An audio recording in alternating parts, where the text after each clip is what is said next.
Marwari media आप देख रहे हैं। आज है 1 फरवरी 2025 शनिवार का दिन, हिंदू तिथि माघ माह की तृतीया है। नजर डालेंगे आज की बड़ी खबरों पर। शुरुआत करेंगे देश की बड़ी खबर के साथ। बहुत बड़ी खबर, वित्त मंत्री निर्मला सीतारमण आज सुबह जब 11 बजे बजट पेश करेगी तो सबकी निगाहें उनकी घोषणाओं पर होगी। बड़ी बात यह है, इन घोषणाओं में कुछ चीजों पर टैक्स बढ़ाया जा सकता है तो कुछ पर घटाया भी जा सकता है। इसका असर चीजों के महंगे और सस्ते होने के रूप में भी दिखेगा। इन घोषणाओं में पेट्रोल डीजल की कीमतों में कमी, इनकम टैक्स में छूट, किसानों के लिए बढ़ी हुई सहायता और रोजगार के अवसरों को बढ़ावा देने वाली योजनाएं भी शामिल हो सकती है। यानी कि आज बड़ी घोषणाओं का दिन है। देखने वाली बात यह रहेगी कि क्या बड़े ऐलान होते हैं और आपके हिस्से में क्या आता है। आज किसानों, महिलाओं, बेरोजगारों यानी कि सबके हिस्से में कुछ न कुछ जरूर आएगा। वैसे बजट के बाद मैं आपको एक अलग से सेपरेट वीडियो दे दूंगा कि आपके हिस्से में क्या आया है और वित्त मंत्री ने आम और गरीब लोगों के लिए क्या बड़ी घोषणाएं की है।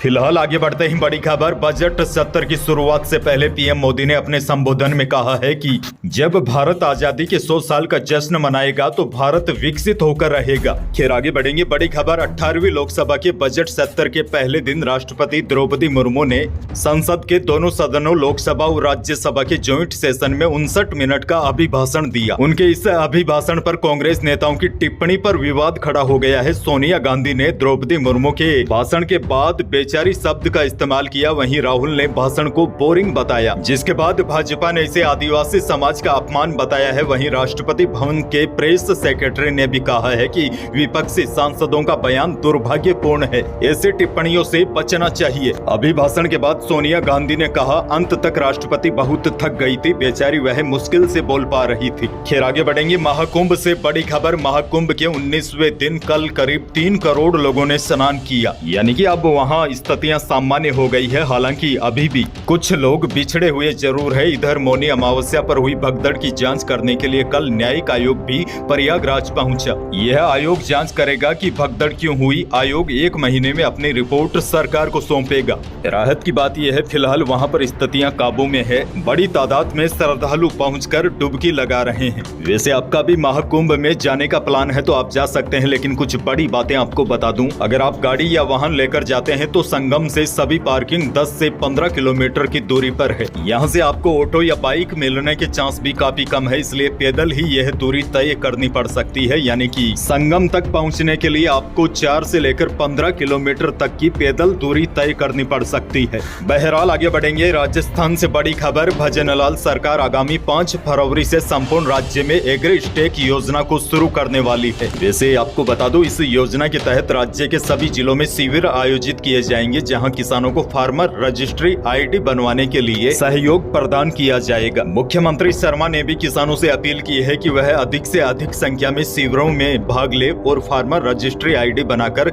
इस योजना का लाभ उठाए। आसान भाषा में आपको समझाऊं तो सरकार ने किसानों को सशक्त करने के लिए उन्हें डिजिटल रूप से सक्षम बनाने की दिशा में एक महत्वपूर्ण कदम उठाया है। किसान फार्मर रजिस्ट्री आईडी बनाकर शिविर का फायदा उठा सकते हैं। यानी कि किसानों को अब 11 अंकों की यूनिक फार्मर आईडी मिलेगी। इसके लिए ग्राम पंचायत स्तर पर 5 फरवरी से 31 मार्च तक फार्मर रजिस्ट्री शिविरों का आयोजन होगा। आगे बढ़ेंगे। झुंझुनू जिले से बड़ी खबर है। झुंझुनू जिले में करीब 40 भेड़ों की मौत का दर्दनाक मामला सामने आया है, जिसके बाद आसपास के इलाकों में हड़कंप मच गया है। मामला जिले के ढेवा के पास गाँव के गुज्जरों की ढाणी का है, जहाँ एक किसान के बाड़े में अज्ञात जंगली जानवरों ने करीब 40 भेड़ों पर हमला कर उन्हें मार डाला और करीब 15 भेड़ों को घायल कर दिया, जिसके बाद पशुपालक के चेहरे पर मायूसी छाई हुई है और पशुपालक मुआवजे की मांग कर रहा है। फिलहाल इस पूरे मामले की जांच वन विभाग की टीम कर रही है। ग्रामीणों की मांग है कि भेड़ों का शिकार करने वाले अज्ञात जानवर को जल्द ही पकड़ा जाए और किसान को उचित मुआवजा दिया जाए। जिसके बाद पशुपालन विभाग ने भी घटना की जानकारी ली और मौके का मुआयना किया। अच्छा, बड़ी खबर आपको ये भी दे दूं, सिक्कर में जो कल लेपर्ड होने की खबर आई थी, अब बड़ी खबर ये है, सिक्कर में लेपर्ड दिखने के 24 घंटों के बाद वन विभाग की टीम ने उसे ट्रैंकुलाइज कर लिया है। आगे बढ़ेंगे। किसानों के लिए एक और बड़ी खबर, गेहूं मक्का फसल के लिए अभी भी यूरिया की दरकरार है, लेकिन यूरिया बैग की बड़ी दरें किसानों के लिए मुश्किलें खड़ी कर दी है। वैसे तो सरकार ने यूरिया बैग की कीमत 266.50 रुपए निर्धारित भी कर रखी है, लेकिन हकीकत यह है किसानों को इस दर पर यूरिया मिल नहीं पा रही है। किसान बताते हैं कि उन्हें बाजार में एक बैग 350 से लेकर 500 रुपए तक पड़ रहा है। कभी कभी विक्रेता इससे भी ज्यादा रुपए वसूलते हैं। किसानों का कहना है कि इसको लेकर कई बार प्रशासन और शासन तक किसानों ने गुहार लगाई थी, लेकिन उन्हें कोई भी निजात नहीं मिली। यानी कि भले ही प्रदेश में सरकार बदल गई, लेकिन किसानों की यूरिया वाली परेशानी अभी भी वैसे ही है। आगे बढ़ेंगे। बाड़मेर से बड़ी खबर। गुड्डा मालानी ब्लॉक के कुकड़ों की ढाणी में प्राथमिक स्कूल के टीचर विजय कुमार शराब के नशे में स्कूल पहुंच गया। नशे में बच्चों की पिटाई कर दी। सूचना मिलने पर ग्रामीण स्कूल गए तो उन पर राजकार्य में बाधा पहुंचाने का मुकदमा दर्ज करवाने की धमकी भी दी। ग्रामीणों ने टीचर को पकड़कर कुर्सी पर बैठा दिया। उसके बाद शिक्षा विभाग को सूचना दी। अधिकारी स्कूल पहुंचे और टीचर का मेडिकल करवाने के साथ जाँच करने की भी बात कही। एक और बड़ी खबर। राजस्थान सरकार में मंत्री किरोड़ी लाल मीणा ने अपनी ही सरकार को कटघरे में खड़ा कर दिया है। उन्होंने कहा कि मेरी हर बात में हाँ कहने की आदत नहीं है, जो ना कहता है वह परेशान होता है। किरोड़ी मीणा ने कहा, मैं हाँ से हाँ मिलाने वालों में से नहीं हूँ और हमेशा सच बोलता हूँ। उन्होंने यह भी कहा कि विपक्ष में रहते हुए 5 साल तक उन्होंने लगातार संघर्ष किया, लेकिन पार्टी कार्यालय में उन्हें पत्रकार वार्ता करने तक नहीं दी गई। आगे बढ़ेंगे। एक और बड़ी खबर। राजस्थान विधानसभा में बजट सत्र का आगाज हो गया है। राज्यपाल के अभिभाषण के दौरान हंगामा भी हुआ। अभिभाषण के बीच में गोविंद सिंह डोटासरा ने अमृत योजना में आदिवासी बेल्ट में पानी नहीं मिलने के मुद्दे को उठाया। बड़ी बात यह है, डोटासरा को राज्यपाल ने खुद जवाब दिया। आमतौर पर राज्यपाल विधायकों से बहस करते नहीं दिखाई देते, लेकिन कल खुद राज्यपाल ने डोटासरा को जवाब देकर शांत किया। फिर आगे बढ़ेंगे। सोने और चांदी के भाव तो देखिए हर दिन आसमान छू रहे हैं।